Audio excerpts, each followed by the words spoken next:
Hello friends, welcome to my channel happy family சமையல். Channel பிடிச்சிருந்துச்சுன்னா like பண்ணுங்கள், subscribe பண்ணுங்கள், பக்கத்தில் உள்ள பெல் ஐக்கானை கிளிக் பண்ணுங்கள். அப்போ தான் நம்ம போடுற வீடியோ எல்லாமே நோட்டிஃபிகேஷனில் உங்களுக்கு காட்டும். இன்றைக்கி நம்ம என்ன பார்க்க போகிறோன்னா மஷ்ரூம் ஒயிட் பிரியாணியும் பச்சை பட்டாணியும் உருளைக்கிழங்கும் வச்சு ஒரு குருமாவும் எப்படி செய்யலாம்னு பார்க்கலாம் வாங்க. அதுக்கு ஒரு பாத்திரத்தில் ஒரு 50 ml அளவுக்கு கடலெண்ணெய் சேர்த்துக்கோங்க. நெய் ஒரு 2 ஸ்பூன் அளவுக்கு சேர்த்துக்கோங்க. பட்டை ஒரு 3 துண்டு பட்டை சேர்த்துக்கோங்க. ஒரு 5 கிராம்பு சேர்த்துக்கோங்க. 4 ஏலக்காய் சேர்த்துக்கோங்க. மராட்டி மொக்கு 2 சேர்த்துக்கோங்க. அன்னாசிப்பூ 2 சேர்த்துக்கோங்க. பிரிஞ்சி இலை 2 சேர்த்துக்கோங்க. சோம்பு ஒரு ஸ்பூன் அளவுக்கு சேர்த்துக்கோங்க. எல்லாம் நல்லா பொரிஞ்சதுக்கப்புறம் வெங்காயம், பெரிய வெங்காயமாக 2 வெங்காயம் நீல வாக்கில் கட் பண்ணி சேர்த்துக்கோங்க. வெங்காயம் நல்லா வதங்கி வரணும். பச்சை மிளகா, இதுக்கு நம்ம எந்த மசாலாவுமே ஆட் பண்ண போகிறதில்ல. அதனால் பச்சை மிளகா காரம்தான். உங்கள் காரத்துக்கு ஏற்ற மாதிரி பச்சை மிளகா சேர்த்துக்கோங்க. நான் 10 பச்சை மிளகா பக்கம் சேர்த்துருக்கேன். இஞ்சி பூண்டு ஒரு 2 ஸ்பூன் அளவுக்கு இஞ்சி பூண்டு சேர்த்துக்கோங்க. நல்லா கலந்து கொடுங்க. இஞ்சி பூண்டு பச்சை வாசனை போகிற வரைக்கும் நல்லா வதக்கிக்கோங்க. தக்காளி ஒரு 3 தக்காளி அளவுக்கு சேர்த்துக்கோங்க. நல்லா பழுத்த தக்காளியாக சேர்த்துக்கோங்க. தக்காளி நல்லா வதங்கி வந்தால் தான் பிரியாணி டேஸ்ட்டு நல்லாயிருக்கும். தக்காளியை சேர்த்துட்டு நல்லா கலந்து கொடுங்க. உப்பு தேவையான அளவுக்கு சேர்த்துக்கோங்க. நல்லா கலந்து கொடுங்க. தக்காளி நல்லா வதங்கி வந்ததுக்கப்புறம் கட் பண்ணி வச்சுருக்க காளானை சேர்த்துக்கோங்க. காளான் சேர்த்துட்டு நல்லா கலந்து கொடுங்க. காளான் நல்லா எண்ணெயிலேயே வதங்கி வரணும். காளான்லேருந்து தண்ணி விடும். அது நல்லா தண்ணி விடுற வரைக்கும் நல்லா வதக்குங்க. மல்லி ஒரு கை, புதினா ஒரு கை சேர்த்துக்கோங்க. சேர்த்துட்டு நல்லா கலந்து கொடுங்க.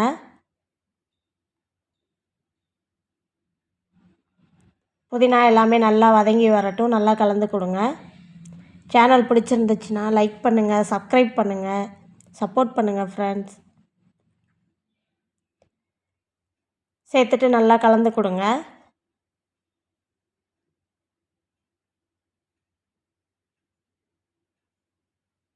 காளான் நல்லா வதங்கி தண்ணி பிரிஞ்சு வர வரைக்கும் நல்லா வதக்குங்க.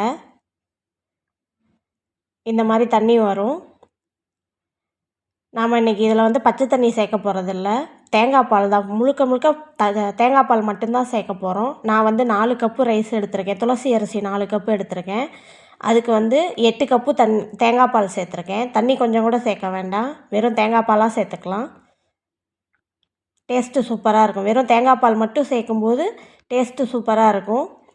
தேங்காய் பால் கம்மியாக இருந்துச்சுன்னா பாதி தேங்காய் பாலும் பாதி தண்ணியும் சேர்த்துக்கலாம். தேங்காய் பால் சேர்த்துட்டு நல்லா கலந்து கொடுங்க.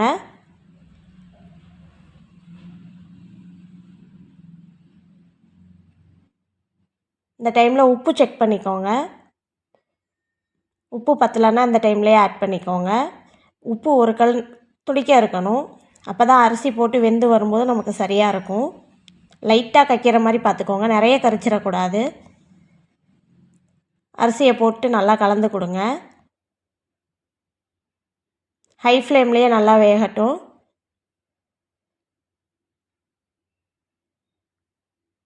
அடி பிடிக்காமல் இருக்கிறதுக்காக நல்லா அரிசியை போட்ட உடனே நல்லா கலந்து கொடுத்துருங்க.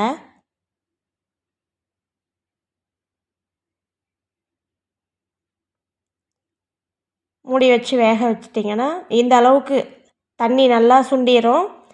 அரிசி முக்கால்வாசி நல்லா வெந்ததுக்கப்புறம் தோசைக்கல், வீட்டில் யூஸ் பண்ணாத பழைய தோசைக்கல் இருந்துச்சுன்னா அதை அடுப்பில் வச்சு தம் போட்டுருங்க. ஒரு 20 நிமிஷம் தம் போட்டு இறக்குனிங்கன்னா நம்மளோட பிரியாணி, ஒயிட் பிரியாணி ரெடி. குருமா வைக்கிறதுக்கு ஒரு குக்கரில் ஒரு 4 ஸ்பூன் அளவுக்கு எண்ணெய் ஊற்றிக்கோங்க. கடலெண்ணெய் சேர்த்துக்கோங்க.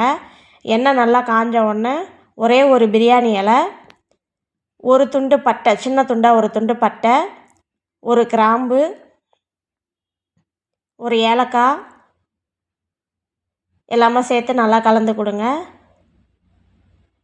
எல்லாம் நல்லா பொரிஞ்ச உடனே ஒரு வெங்காயம் நல்லா நீல வாக்கில் கட் பண்ணி சேர்த்துக்கோங்க. வெங்காயம் நல்லா வதங்கி வந்தோடனே இஞ்சி பூண்டு ஒரு ஸ்பூன் அளவுக்கு இஞ்சி பூண்டு பேஸ்ட்டு சேர்த்துக்கோங்க. இஞ்சி பூண்டு பச்சை வாசனை போகிற வரைக்கும் நல்லா கலந்து கொடுங்க.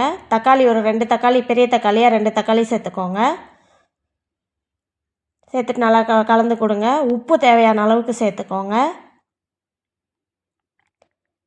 உப்பு சேர்ந்துட்டு நல்லா கலந்து கொடுத்துட்டு உருளைக்கிழங்கு ஒரு 2 உருளைக்கிழங்கு, நல்லா ஒரு கைப்பிடி அளவுக்கு பச்சை பட்டாணி, ஃப்ரெஷ் பட்டாணியாக சேர்த்துக்குங்க.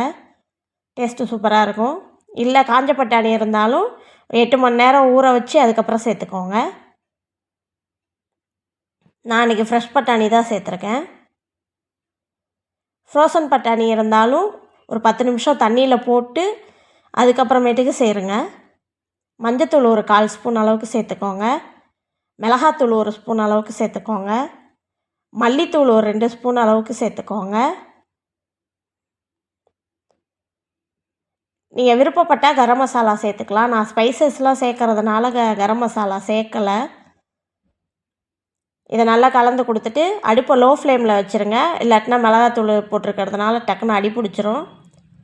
அடுப்பை லோ ஃப்ளேமில் வச்சுட்டு ஒரு மிக்ஸி ஜாரில் நல்லா தாராளமாக ஒரு 2 கைப்பிடி அளவுக்கு தேங்காய் துருவல் எடுத்துக்கோங்க. முந்திரி ஒரு 5-6 முந்திரி பக்கம் சேர்த்துக்கோங்க. சோம்பு ஒரு ஸ்பூன் அளவுக்கு சேர்த்துக்கோங்க. ஒரே ஒரு துண்டு, சின்ன துண்டு கல்பாசி சேர்த்துக்கோங்க. கசகசா ஒரு 1/2 ஸ்பூன் அளவுக்கு சேர்த்துக்கோங்க. கல்பாசி ஒரு துண்டு சேர்த்துக்கோங்க. பட்டை ஒரு துண்டு சேர்த்துக்கோங்க. கிராம்பு ஒரே ஒரு கிராம்பு சேர்த்துக்கோங்க. ஏற்கனவே பட்டை கிராம்புலாம் சேர்த்துருக்கோம், அதனால் இதில் ஃப்ளேவருக்காக கொஞ்சமாக சேர்த்தா போதும்.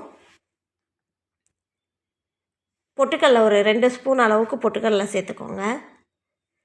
சேர்த்துட்டு தேங்காய் மூழ்கிற அளவுக்கு தண்ணி சேர்த்துட்டு நல்லா ஃபைன் பேஸ்ட்டாக அரைச்சிக்கோங்க.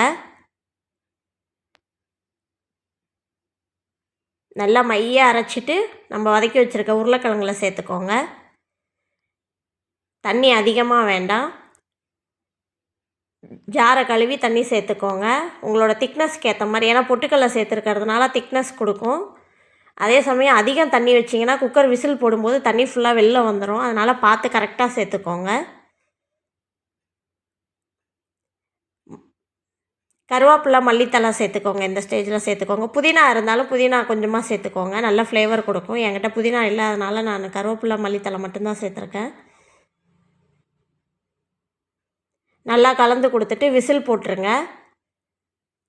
ஒரு 3 விசில், மீடியம் ஃப்ளேமில் ஒரு 3 விசில் விட்டிங்கன்னா நம்மளோட குருமா ரெடி.